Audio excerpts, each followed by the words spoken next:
Good day, everyone. Ali Safi here, Safi Financial Network, May 19, 2025. Another daily analysis, S&P 500. Again, carved out a bit today at 22 points to the upside, 59.53. And we are kind of like a slowly muscling up to hit this all-time high, which is February 19 was all-time high. And even we can just get to brand new all-time high. But as I said before, we are overstretched, we are overbought, and we may see some kind of like a corrective move. Don't short the market. Just wait for the correction and get into the buy signal again, because I believe that still we are in an uptrend, and we should see some kind of like another potential lower, higher low for the next rally to the upside. So the next low is gonna be a good buying opportunity, and I think that second half of May.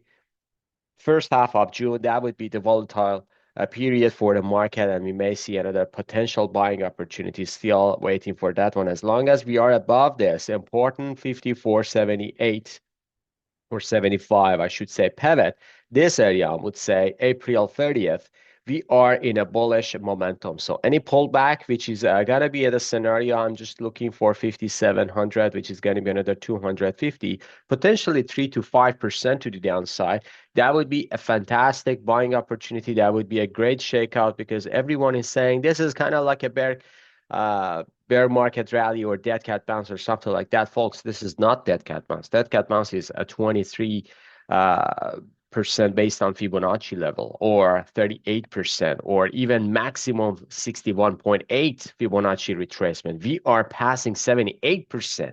So right now we are almost pretty close to this area, which is a February high, and that is not a bear market rally. Actually, this is a bull market. That was kind of like a correction. This is the exactly similar to what happened here in COVID crash. We just got a capitulation in COVID crash in 2 months.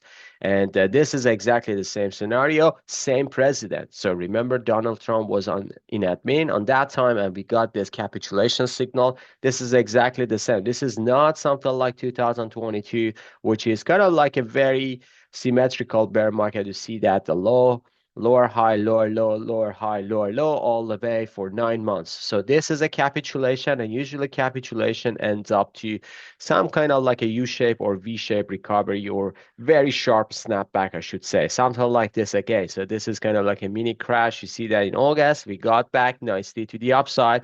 We got a sharp pullback, so that was kind of like the pullback, and that's the pullback that I'm looking at here.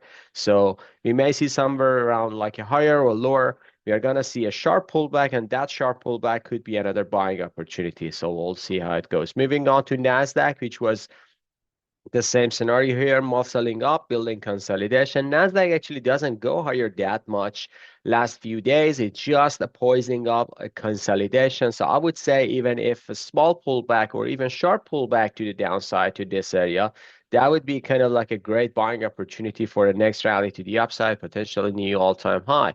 So still waiting for that one to get involved with the buying positions. Right now, I have my position. I keep my positions as is. When we bought a lot here in this sell-off, and we are nicely in the money, we just want to accumulate more if we get some kind of like a nice buying opportunity down the road. Dow Jones, which was kind of like a leading today, lots of good names just capitulated, especially healthcare names actually capitulated last few weeks. But as I said, as I posted and feed my posted in my Telegram channel, even here, YouTube, I posted a video specifically just for healthcare stocks last week, and I said this is the buying opportunity. Don't take it as like a sell, or don't take it as like a crash or something. Yeah, it was crashed, especially United Health, but we were mentioning about the multi-month buying opportunity, and that happened today. United Health got 7% to the upside, bring the Dow as well. So kind of like outperformer compared to the other indexes. So Dow just got into 42,725, which is important level. We are getting into this pivotal point, mini supply area, and also there is going to be another supply area here. So we may see some kind of like a pullback, but next cycle to this area could be a sharper pullback. So still waiting for that one. Dow could follow the other indexes, but I would say less volatile compared to Nasdaq and S&P 500 during pullback. Gold, nice move to the upside. I would say gold There are two scenarios for gold, which actually both of them are bullish, but I would rather to see the first one. The first one is here. We are kind of like a building the structure going down, capitulated, and then getting back to the upside. The second one is gonna be we are gonna see tackle to this area, which is gonna be 3,300, and then getting back down to the lower low. And that forms a very nice bull flag for a next rally to the upside. So either case, I'm just waiting for that one. Even I'm not participating in this small rally if it shapes. I'm just waiting to see if it reacts to this area to 3,300 and then getting back to the downside for a lower low for a potential buying opportunity, 2,900, even 3,000. That could be the area that I'm just looking at. The same scenario is here for silver. Actually, silver built up a nice better structured pattern for both sides. You see that this is already bullish consolidation, very strong bullish consolidation. I'm kind of like disappointed to see silver is cutting down to this area. That would be the preference, but I'm not sure if that happens. If that happens, I would take it with two hands. But I think still a $30 could be the scenario, or even $31 could be the scenario. So we'll see that. Lots of support here. Right now, it's forming solid bullish consolidation. So we should take it as a kind of like a bullish consolidation, and we should impose our fantasy to the chart. So whenever we see something like this, we should just be realistic about the chart. Chart is yelling to us right now. This is bullish consolidation. We may see some minimal correction, but that is forming a very nice rally to the upside, and potentially, as I said before, silver $44 could be the scenario. Moving on to crude. Crude just a volatile session, doji bar, still forming a nice bullish consolidation. I would say crude can have a nice form bullish consolidation if it engulf like take it out the 65, 67, then we can get all the way up to 72 to $76. So that would be the scenario that I'm looking at for crude at the short term. Moving on to individual names, Bitcoin. Bitcoin, nice volatile session after weekend, kind of like a surge to the upside. Today we just got back down, sorry, and then getting back up again. So some people are saying this is hanging man. I don't think so. This is a bullish consolidation, part of the bullish consolidation, especially if you just see Ethereum as well. This is a nice scenario here for Ethereum. I would say consolidation is forming nicely for a next rally to the upside to 3,200. Bond yield is down today, and they're just forming a nice shooting star. This is a confirmation for the next sell-off to the downside. And we just closed below 4% again. So this means above 4% is not going to be sustainable for the bond yield. Treasury, just a gap down today, capitulated, I would say, and getting back to the upside. I'm very bullish on this.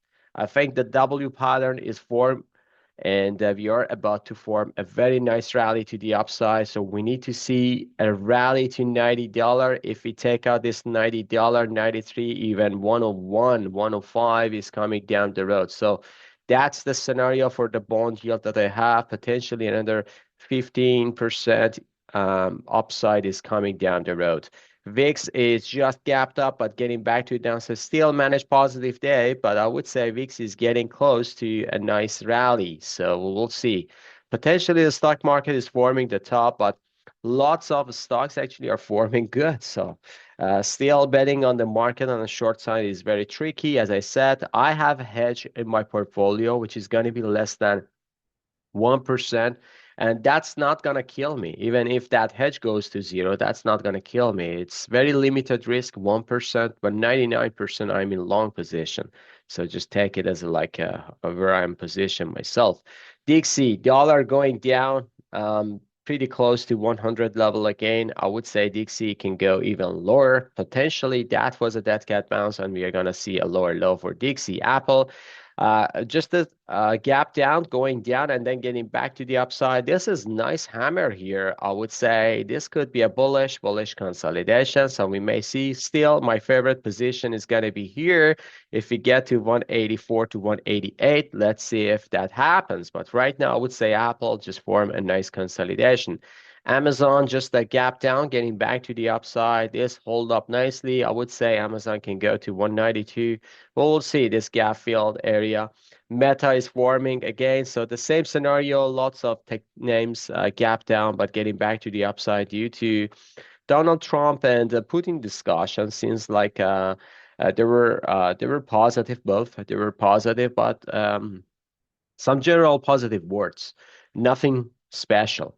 Microsoft pretty nicely getting back to the upside. It's been a while when Microsoft was hated here. We bought and right now 458 nicely recaptured this pivotal point, December 24, and the only pivot is here, new all-time high. So Microsoft is pretty close to new all-time high. Google, the same scenario, gap down, getting back to the upside. I would say Google can go 184 still on my book. Netflix nicely getting back to the upside, 1191, pretty close to new all-time high potentially tomorrow. Tesla gap down, but look at the consolidation and pattern here. I don't care about the gap down, but you see that the buyers came back, nicely forming choppy consolidation here. The same scenario here, the same scenario here. So we may see some kind of like a pullback as a good buying opportunity. SMH. So this is the sector that I'm just saying potentially we may see some greens actually coming again, regardless of the pullback expectation, which I'm expecting pullback is coming. But when I see the charts, they're forming well, like a semiconductors. Look at that. So they're nicely consolidating, stocks consolidating here. NVIDIA, nice consolidation here, and there is no pullback to 120, 124. It's like a consolidating for another tackle to 144 to 148. AMD, the same scenario. If the entire semiconductor is going higher, it's gonna breaking through this bearish trend line here, this downtrend, and we can go 130, 140 is coming for AMD. Taiwan Semiconductor, look at this. This is a nice consolidation. Texas Instrument, great consolidation here. As I said, like all semis are forming a nice solid consolidation. Lam Research, the same consolidation here, and we may go higher. Moving on to XLF, which is financial, so they're just getting higher today. And that's why Dow hold up very well. KBE, the same pattern, good consolidation on the downtrend. We may tackle another time to 58 to $60. KRE, the same scenario, nice consolidation here, 58 to $59 consolidation. JP Morgan consolidation. Goldman Sachs, Doji Bar still holding up nicely. Bank of America, nice consolidation here, 44. And all in all, I should say, when I see these banks and also semiconductor, I should say market is positive, still holding up very nicely. Gold miners after pivotal on last week. Last week we got a pivotal point. We're getting back to the upside. Nice job today, all of them. GDX, the same scenario. GDXJ, the same scenario here. We may see another potential lower high and then getting back to the downside for the final low. Newmont is the same scenario, $50 up. A good potential move for um, investor. I would say investor, they're not going to lose anything. They're just forming a nice rally to the upside potentially. Moving on to the XLE, which is energy market spider, nicely consolidating. You see that lots of bullish consolidation here. Exxon, it's not that clear, but it is choppy here, gap down, a little bit holding up above 105, still lagging, and Chevron just going all the way down after 142, again getting back to 130 area. So these two big energy stocks, they're just getting down. But I would say energy market can go higher, especially when there is a good news for the Russia and U.S. When President Putin and President Trump talk to each other. Seems like the energy market goes down, so seems like geopolitical tensions are going down. So we'll see. We'll see how it goes. But I would say they're forming the bottom. I'm not expecting a crash on these names anymore. All right, folks. Have a fantastic evening. See you on the chart. Bye-bye.